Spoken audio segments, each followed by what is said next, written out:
اعوذ باللہ من الشیطان الرجیم بسم اللہ الرحمن الرحیم نحمدہ ونصلی علی رسولہ الکریم۔ انتہائی قابل احترام سامعین و حاضرین، مجھ سے اچھے لوگوں، السلام علیکم ورحمۃ اللہ وبرکاتہ۔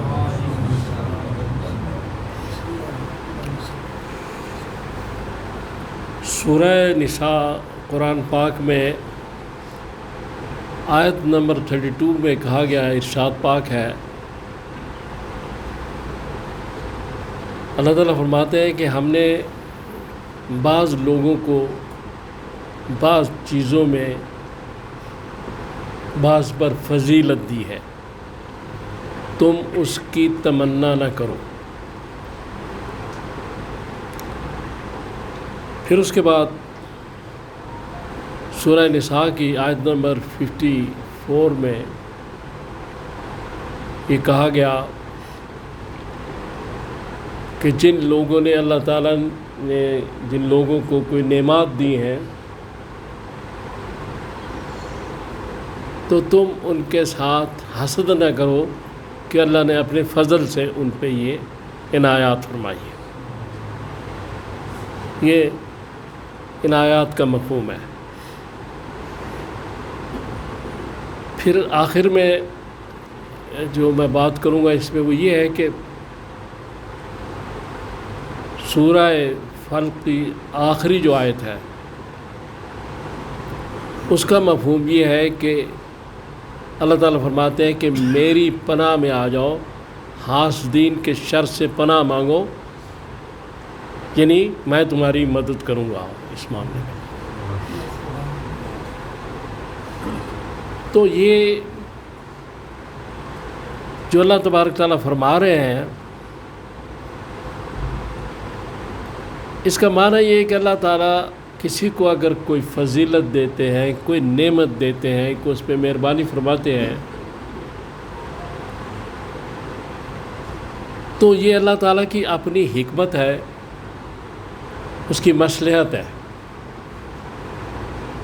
لہذا جو لوگ چاہتے ہیں کہ وہ نعمت ہمیں مل جائے یا اس کو کیوں دی، وہ اللہ تعالیٰ سے جو اللہ تعالیٰ کی مصلحت ہے اس سے بے خبری کا نتیجہ ہے۔ یعنی کسی کو نعمت ملی تو دوسرا آدمی یہ کہے کہ مجھے کیوں نہیں ملی، اور یا یہ کہے یا سوچے کہ اس سے چھن جائے۔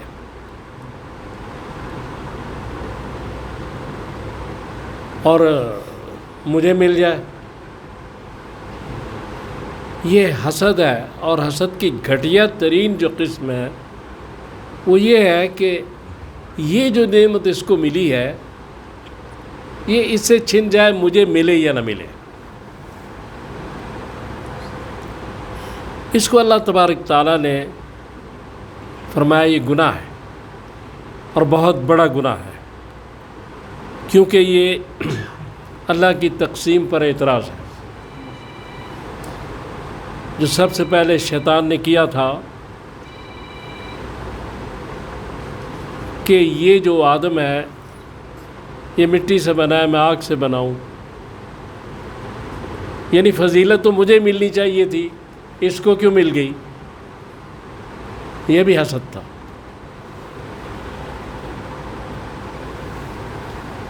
تو ایک حدیث پاک ہے اس میں یہ کہا گیا ہے کہ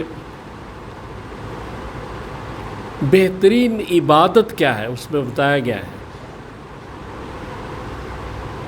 کہ دوسروں کے بارے میں، دوسرے مسلمان بھائیوں کے بارے میں اچھا گمان رکھنا خوبصورت عبادت ہے۔ تو حسد اس کے خلاف ہے۔ اب یہ حسد کیا ہوتا ہے، اس کے نقصانات کیا ہیں؟ یہ ایک روحانی کینسر ہے، اور اس کے نقصانات نہ صرف ظاہری، باطنی باطنی تو ہے، ظاہری بھی اس کے نقصانات ہیں۔ اور پھر یہ کہ رسول اللہ صلی اللہ علیہ وسلم کی حدیث پاک ہے، آپ فرماتے ہیں کہ یہ حسد جو ہے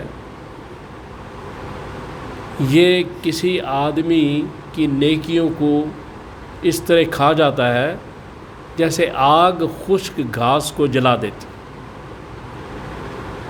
تو یہ کسی کے بارے میں سوچنا کہ اس کو نعمت مل گئی، مجھے کیوں نہیں ملی، اس کو یہ بڑی اچھی چیزیں ملیں مجھے نہیں ملی، ایک دل میں جلن پیدا ہونی، ایک دل میں کڑن پیدا ہونی، اس کو حسد کہتے ہیں۔ اور اس سے بچنے کے لیے اللہ تبارک تعالیٰ نے یہ احکامات فرمائے ہیں اور رسول اللہ صلی اللہ علیہ وسلم نے۔ وجہ یہ ہے کہ اگر کوئی شخص جھوٹ میں مبتلا ہے، دوسری روحانی بیماریاں، غیبت، چغلی وغیرہ، وہ بھی غلط ہے، لیکن جھوٹ بولنے سے کسی آدمی کو فائدہ ہو سکتا ہے، لیکن حسد تو ایک ایسی بیماری ہے جس سے حسد کرنے والے کو فائدہ ہوتا ہی نہیں، نہ جسمانی نہ روحانی۔ روحانی تو ویسے ہی عاقبت خراب ہو گئی، اور جسمانی فائدے کی بجائے نقصان ہوتا ہے۔ یہ ایک سلگتی ہوئی آگ ہے، ایک جلن ہے جو دل میں پیدا ہوتی ہے، اور یہ روحانیت تو ویسے ہی تباہ کر دیتی ہے، لیکن جسمانی طور پر میڈیکل سائنس اس کو اپروو کرتی ہے کہ جو ہارمونز ہیں انسان کے اندر وہ بے ترتیب ہو جاتے ہیں، امبیلنس ہو جاتے ہیں، اور وہ معدے پہ بھی ایفیکٹ کرتے ہیں، دوسری چیزوں پہ بھی، حسد کرنے والے کے، حاسد کے۔ اور پھر بعض اوقات حسد کی وجہ سے آدمی ایک بڑی خطرناک بیماری ڈپریشن میں مبتلا ہو جاتا ہے۔ تو پھر ایسی چیز کا فائدہ کیا؟ اور پھر دوسری بات کہ جس کے ساتھ حسد کیا جا رہا ہے اس کی تو نیکیاں بڑھ رہی ہیں، تو یہ اچھی دشمنی ہے کہ دشمن کو فائدہ پہنچا رہے ہو، لہذا اس لیے بچنا ضروری ہے۔ ایک حدیث پاک میں ہے کہ رسول اللہ صلی اللہ علیہ وآلہ وسلم بیٹھے تھے، صحابہ بیٹھے تھے مسجد میں، تو آپ نے فرمایا کہ جو اس طرف سے آئے گا آدمی وہ جنتی ہے۔ تھوڑی دیر بعد اس طرف سے ایک صحابی آئے، تازہ انہوں نے وضو کیا تھا اور داڑھی سے ان کے پانی ٹپک رہا تھا، ایک ہاتھ میں جوتی تھی، تو آ کے بیٹھ گئے۔ اب جب وہ نماز ختم ہوئی تو ایک صحابی جو تھے انہوں نے کہا کہ یہ ان کے ساتھ کچھ قیام کرنا چاہیے، جا کے رہنا چاہیے، دیکھنا چاہیے کون سا عمل کرتے ہیں کہ جس کی وجہ سے حضور نے ان کو جنتی فرمایا۔ تو ان کے ساتھ چلے گئے، ان سے اجازت لیجیے میں آپ کے پاس ایک دو دن رہ جاؤں۔ انہوں نے کہا ٹھیک ہے۔ اب وہ شخص جو تھے، وہ صحابی، وہ رات کو نماز وغیرہ پڑھ کے، فرض نماز مسجد میں، اس کے بعد آ کے سو جاتے تھے، اور پھر فجر کی نماز کے وقت اٹھتے تھے اور مسجد میں چلے جاتے تھے۔ یہ صحابی ساری رات جاگتے رہتے تھے، وہ سوئے رہتے تھے۔ یہ جاگ کے دیکھنا چاہتے تھے کہ کون سا عمل اس کا ایسا ہے کہ جس سے ان کو حضور نے جنتی کہا ہے، اور وہ تہجد کے لیے بھی نہیں اٹھتے تھے۔ تو حدیث پاک میں لکھا ہے کہ یہ جو آدمی تھے یہ نہ کوئی تسبیحات کرتے تھے زیادہ، نہ اذکار، نہ کچھ، لیکن فرض نماز باقاعدگی سے پڑھتے تھے۔ اور اس کے بعد تو 2-3 دن کے بعد وہ جو دوسرے صحابی تھے انہوں نے ان کو کہا کہ آپ کے بارے میں رسول اللہ صلی اللہ علیہ وسلم نے فرمایا ہے کہ آپ جنتی ہیں، تو میں تو یہ دیکھنے کے لیے آیا تھا کہ آپ کون سا عمل اتنا اعلیٰ مقام کا کرتے ہیں کہ آپ کو جنتی کہا گیا ہے۔ آپ تو بس آپ نماز پڑھتے ہیں، زیادہ کوئی وہ دوسرے کام بھی نہیں کرتے، مثلا کوئی تسبیحات کوئی یہ وہ۔ تو انہوں نے کہا کہ یہ تو میرے لیے بڑا اعزاز ہے کہ رسول صلی اللہ علیہ وسلم نے مجھے جنتی کہا ہے، لیکن ایک بات ہے کہ میں کسی سے حسد نہیں کرتا۔ اب یہ چیز ہے کہ یعنی ایک شخص حسد نہیں کرتا، صرف فرض نمازیں پڑھ رہا ہے، تسبیحات بھی نہیں کر رہا، اذکار بھی نہیں کر رہا،